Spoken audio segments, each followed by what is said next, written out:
Hi, I'm Matt Roy from Blue Ocean Benefits and Consulting, and today we're going to talk about why group plans sponsored by an employer generally run better than plans on an individual exchange.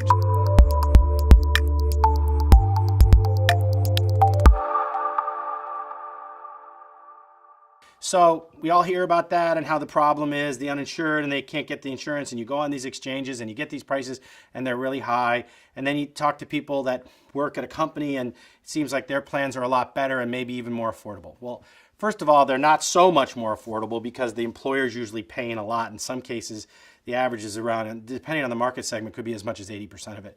So you're getting a subsidy from your employer, not the government. But more important, what happens on an employer plan is even if there's 2 or 3 options in that group, they're making decisions that are good for good for everyone and not good for anyone in a way. So if you take a lot of prescriptions and your next door, the person who sits in the cubicle next to you doesn't, you might have a choice of 2 or 3 plans, but pretty much we're going to get both of you.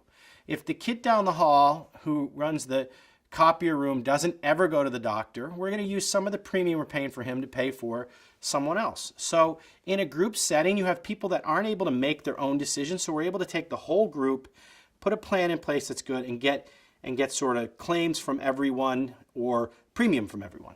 On an individual plan, the problem is that you are making each member, each person's making their own decision. So if the prescription plan isn't good, you're gonna find one that's better and you're gonna pay more for that. So if you have a plan that had 100% prescription, let's say, and a plan that had a $5,000 deductible for prescriptions, probably neither one of those exists exactly like that, but if you had those. If you're on a lot of prescriptions and it was worth it, you'd pay for the high plan. If you were not, you'd pay for the low plan. So no matter what you do, the claims are gonna be much higher on the high plan than on the low plan. So what happens is even though they try to price for that, the pricing is gonna pull, right? So what I'm getting at is individuals making their own individual decisions are always going to make what's in their best interest, which they should, but it's going to pull at those plans and make the best plan expensive, because who's going to take the best plan? People who have medical conditions. So what happens is when you have each person making their own individual decision, it gets a little rough. Also, what can happen then is, let's say the prices start to go up 20% on that plan. Who's going to leave that expensive plan? Healthy people or people who are using it? The people who are using it are going to stay. Okay, they're going to stay in that plan because it's good, and they're going to pay the extra.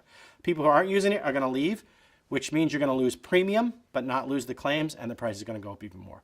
So that's just a little example of how when you underwrite on a big group where the decisions are sort of being made on a global basis, works a lot better than on individual policies where each person's analyzing the premium and making their own decisions based exactly on that premium. I'm Matt Roy with Blue Ocean Benefits and Consulting.